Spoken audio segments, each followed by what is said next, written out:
நமக்கு பணம் வந்தாலும் இன்னமும் பந்தியில தனியா உட்காந்து சாப்பிடுற இடம் தான் பண்ணாம நம்ம கூட சம்பந்தம் பண்ண அவங்க சம்மதிப்பாங்களா? நான் எவ்வளவு சொல்லி பார்த்தேமா, கேட்காம வாழ்ந்தா உன்னோட தான் வாழ்வேன், இல்ல செத்து போயிடுவேன்னு பிடிவாதமா சொல்லிடுச்சு. சொல்றதுக்கும் கேட்கறதுக்கும் நல்லா இருக்கிற மாதிரி நீங்க 2 பேரும் சேர்ந்து வாழ்ந்தீங்கன்னா என்னை விட சந்தோஷப்பட போறவ வேற யாருப்பா இருக்கா? இப்ப நான் என்ன செய்யணும் சொல்லு.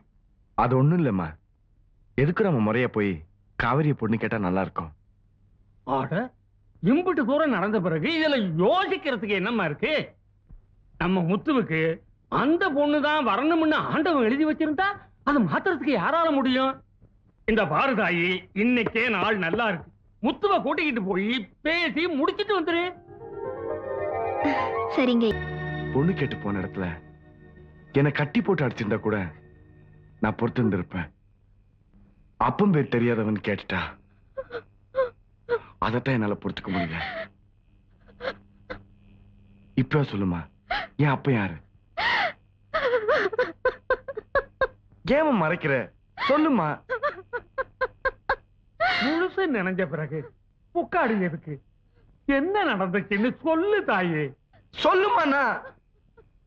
வயசு புள்ள வாய் விட்டு கேட்டதுக்கு அப்புறமும் சொல்லாம இருக்கிறது நல்லது இல்லம்மா. சொல்லு தாயே.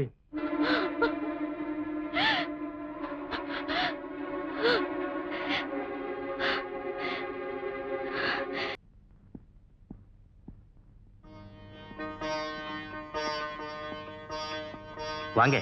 வணக்கம். வணக்கம். வாங்க உட்காருங்க. உட்காருங்க.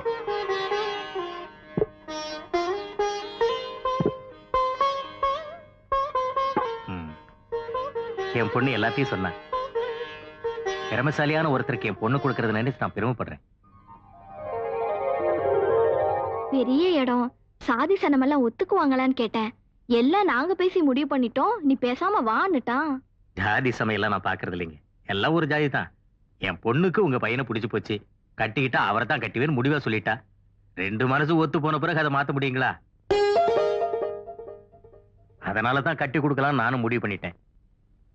ஆமா, சம்மந்தி வரல? அவரு பட்டாளத்துல இருக்காருங்க. அதனால என்ன, பரவாயில்ல. நல்ல நேரத்துல நாமளே பேசி முடிவு எடுப்போமே. அடியே தெய்வானே, பட்டாளத்துக்கு போனவன் பார்டர்லயே செத்து போயிட்டான்னு முடிவு பண்ணிட்டேடி பாவி.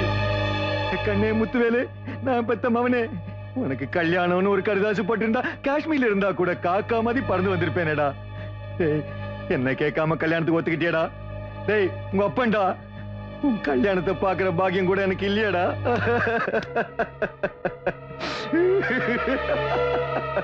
கூடி வர நேரம் எல்லாமே சேர்ந்து வரும்னு சொல்லுவாங்க, அது சரியா போச்சு.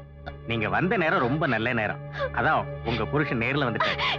இல்ல இல்ல, இவங்க வீட்டுக்காரர் இல்ல.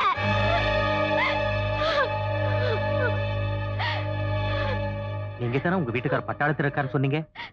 அவரு உரிமையோட உருத்தோட வந்து பேசுறாரு. இந்த நேரத்துல இல்லைன்னு சொல்றீங்களா? ஐயோ, என் புருஷன் பட்டாளத்துக்கு போலங்க. நான் சொல்றது கேளுங்க, இவன் என் புருஷன் இல்ல. உங்க புருஷன் யாருமா? ஏமா பேசாம இருக்க? சொல்லுமா, அப்பா யாருன்னு சொல்லுமா.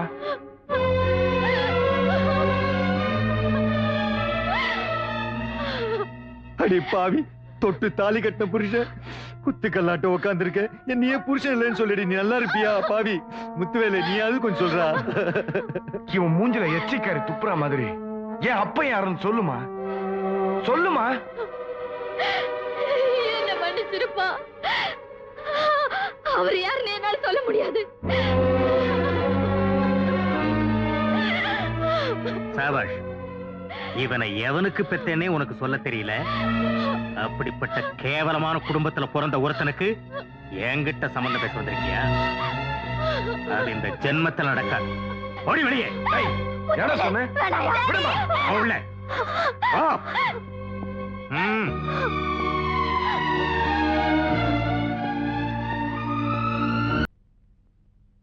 தாலி ஒண்ணுதான்னு இம்புட் நாளா நினைச்சிட்டு இருந்தேன். இப்ப இன்னொரு தாலிக்கு ஒருத்தி வந்துட்டா. ஓடுற தண்ணில ஒதுங்கின விதை எங்கேயோ முளைச்சு இப்ப இந்த பரம்பரைக்கு வாரிசா வந்திருக்கு. அவனும் அவளும் உயிரோட இருந்தா நம்ம வாழ்க்கையே நாசமாயிடும். அதனால யாருக்கும் தெரியாம அந்த 2 சனியன்களையும் வீட்டோட எரிச்சு சாம்பல் ஆக்கிடுங்க. இப்பவே போய் அவங்க 2 பேரையும் இருக்கிற தெரியாம பொசிக்கிட்டு வந்துடுறோம். சீக்கிரம் சீக்கிரம். யாரா நீங்க தான்?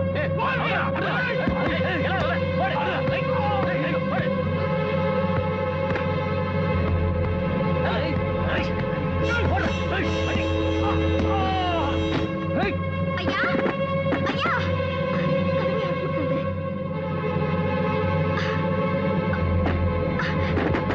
கதவை யாரோ தரங்களே. பாவிங்களா, யாரா நீங்களா? இப்படி யாருக்கெல்லாம் நெருப்பு வச்சுட்டு போறீங்க? நீங்களா உருப்படுவீங்களா? உருவாவீங்களா? எங்க ஐயா என்ன பண்ணீங்க? ஐயோ ஐயா, ஐயோ வீடு பத்திரியுதே. யாராவது வாங்க, யாராவது வாங்களே. ஐயோ யாராவது வாங்க, யாராவது வந்து காப்பாத்துங்க.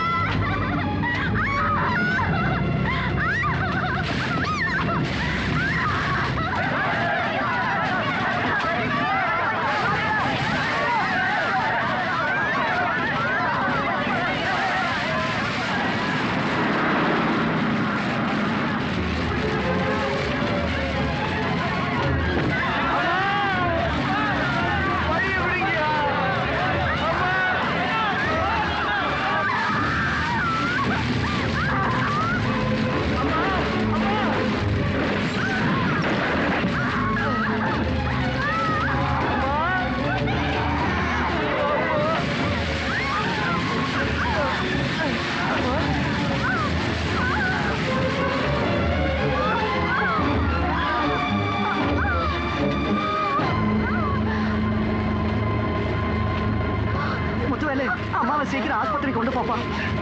உங்க அப்பா கிட்ட கொண்டு போப்பா. அம்மா என்னம்மா சொல்ற? கொண்டு போப்பா.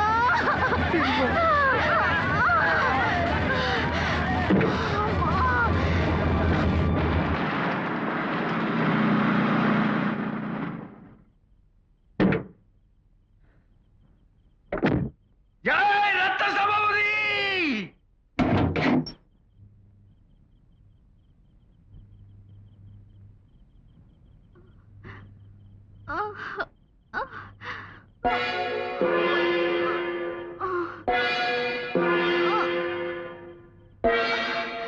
என்ன இது? என்னாச்சு? செய்யறத செஞ்சுட்டு இப்ப என்ன ஆச்சுன்னு கேக்குறீங்க? அட பாவீங்களா, அன்னைக்கு உங்க வீட்டு வாசப்படிக்கு வந்து என்னையா கேட்ட? என் ஆத்தா நெத்தில இருக்க அர்த்தம் இல்லாத குங்குமத்துக்கு அர்த்தம் வேணும்னு கேட்ட. அதை பொறுத்துக்காம என் ஆத்தாளை இப்படி பண்ணிட்டீங்களேயா. முத்து, சத்தியமா சொல்றேன், 25 வருஷமா நீ நல்லா இருக்கணுங்கிறதுக்காக வனவாசம் போய் வாழ்ந்து காட்ட இந்த உத்தமிய உரு தெரியாம ஆக்கிட்டீங்களேயா. நீங்க தான் நல்லா இருப்பீங்களா? ஐயோ, நாங்க வந்து உங்ககிட்ட என்னையா கேட்டோம்? சொத்தை கேட்டோமா, சுகத்தை கேட்டோமா, ஆஸ்தி அந்தஸ்தை கேட்டோமா? என்னையா கேட்டோம்? எவனுக்கு பிறந்தவன் தெரியாதவன் எல்லாருமே கேவலமா பேசுறாங்க. அந்த கலங்கத்தை போக்க வந்தீங்களே, கருமாதிக்கு அனுப்பிச்சிட்டீங்களேயா. நீங்க எல்லாம் நல்லா இருக்க மாட்டீங்க, நல்லாவே இருக்க மாட்டீங்க. என் ஆத்தா துடிச்சா மாதிரி நீய துடிக்கிற காலம் வந்துருச்சியா? வந்துருச்சு. எரியிற நெருப்புல உடம்பெல்லாம் தீஞ்சப்ப கூட தான் கண்முடறதுக்கு முன்னாடி உன்னை ஒரு தடவை பார்க்கணும்னு சொன்ன அந்த பத்தினி தெய்வத்தை பலி வாங்கிட்டீங்களாடா பாவீங்களா. அம்மா அம்மா பாருமா, இத்தனை வருஷமா உன் மனசுல வாழ்ந்துட்டு இருந்த அந்த பாவி உன் முன்னாடியே இருக்கான். பாருமா பாருமா. அம்மா. தெய்வானே, தெய்வானே, ஒரு ரத்தனை வந்திருக்கம்மா, பாருமா.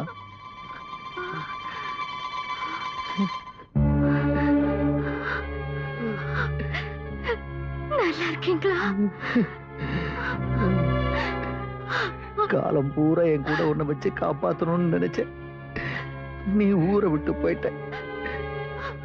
உன்னை எப்படியாவது பார்க்கணும்னு நான் எங்கெல்லாம் தேடணும் தெரியுமா? உன்னை இந்த நிலைமையில பாப்போன்னு நான் கனவுல கூட நினைக்கலம்மா.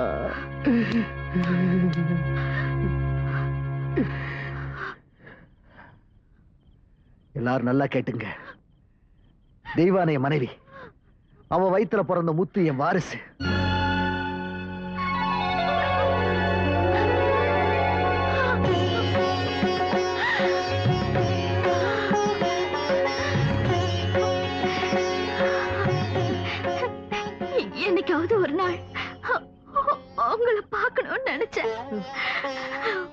தோத்துட்டேன். உங்க கையால பூவை பொண்ணு கிடைக்கணும்னு ஆசைப்பட்டேன். அந்த ஆசை நிறைவேறிடுச்சு. எனக்கு நம்ம முத்துவேலுக்கு பொண்ணு கேட்டு போனீங்க. அப்பா பேர் தெரியாதவன்னு சொல்லி பொண்ணு கொடுக்க மாட்டேன்னு சொல்லிட்டாங்க. நீங்க தான் அவங்க கிட்ட எப்படியாவது பேசி நம்ம முத்துவேலுக்கு அந்த கல்யாணத்தை பண்ணி வைக்கணுங்க. செய்வீங்களா? அவங்க யாரா இருந்தாலும் சரி, அவங்க கிட்ட நான் பேசி முடிச்சிடுறேன். நீ கவலைப்படாதம்மா.